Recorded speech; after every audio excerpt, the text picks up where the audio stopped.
And welcome back to the Zanpakuto Creation Series. This one comes to us from April May, who asked the question, what is the Zanpakuto of Nexo Knight Heron?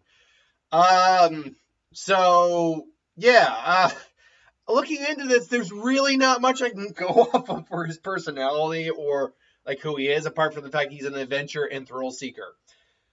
So, why don't we work with that? Yeah, I've been on record saying I'm not a big Lego guy, so it's just whenever these Lego characters come up, it's a little difficult for me to invested is not the right term. It's a little difficult for me to be as creative as I can, just because I don't know these characters well. It's not really my thing, and there's not a lot of character and personality when you get down to it because it's Legos. Now, let me be very clear. If you're talking about something like the Lego movies with Emmett and all that, you can definitely get a bit more in depth because that's an actual in depth story, but it's and with a bit more mature writing to it.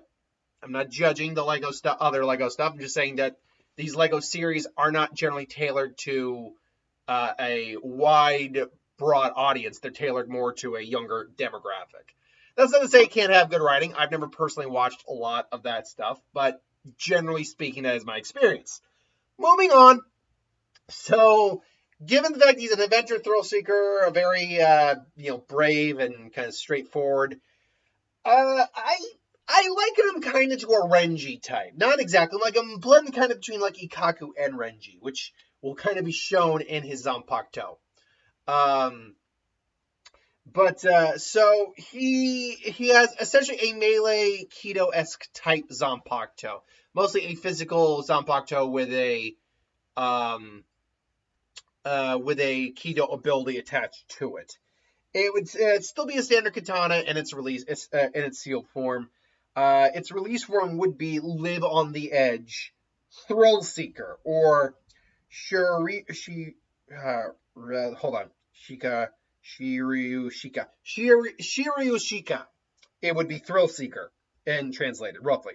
Its Bankai is the Ultimate Thrill, or Kyukoku no Shuri, or Shuriru.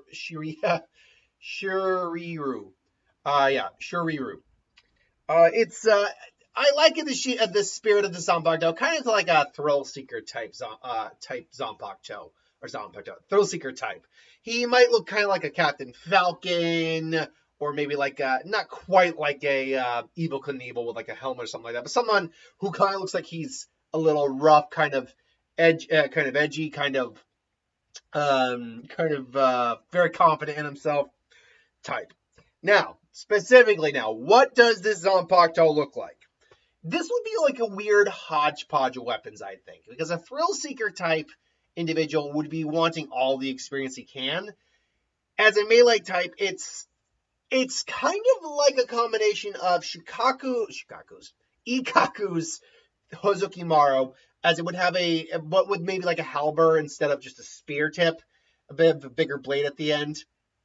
It doesn't split and deviate, 3-section staff style, but it does have a giant ball mace at the end, similar to Getsuburi, minus the fact no spikes, that is attached to a chain that is launched out from the Shikai, from the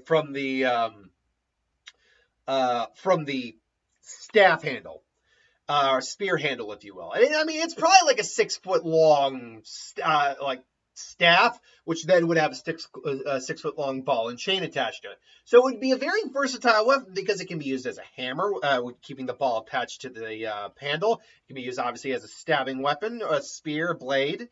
It can be used as a mace, flail.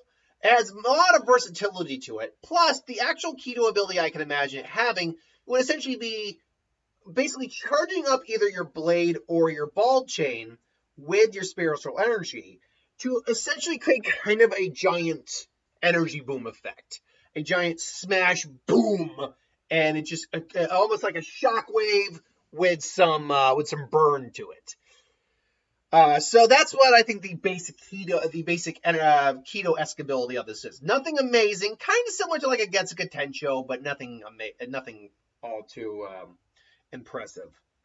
The Bankai, this is where the Renji influence really comes in my mind. The Bankai, and I don't have a visual aid, obviously. So yeah, use your imagination. But essentially, the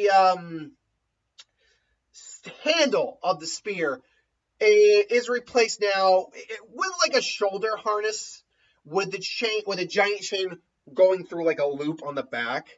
In one arm, he has the now much larger blade. The halberd part of it turns more into like a just very large scimitar that he's holding, whereas the ball grows about almost the size as him, but with a big handle on it. And basically, the ball can now be used as a punching weapon. It can now be still attached with a chain. Both are attached with a giant chain, by the way, which can extend indefinitely. But it can be now used as a punching weapon. Still be used as the mace, the flail, the hammer. The halberd scimitar blade now can also be used as a throwing weapon.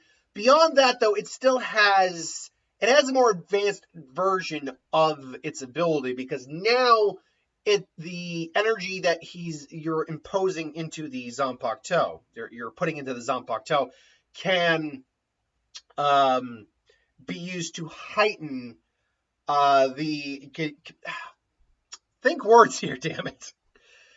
Can be used to basically extend out. Not only are they used for like shockwave attacks, energy attacks, but they can now be used to lengthen the blade itself. Basically, an energy blade coming off it, extending, kind of like what you see in Naruto. Beyond that, the ball itself can actually morph into a shield if it has to, or like say spikes, a fist. It basically, the shield itself, the ball is now kind of a physical. It's kind of more like a malleable metal that can morph. And it basically is similar to Renji's Soho Zabimaru. It would have one final attack where it's kind of combining the ball and the blade together into maybe just one giant weapon with all the energy transfers, or I keep saying transfers, which is kind of a word, which is technically a word, but kind of funneled into it for one big final attack.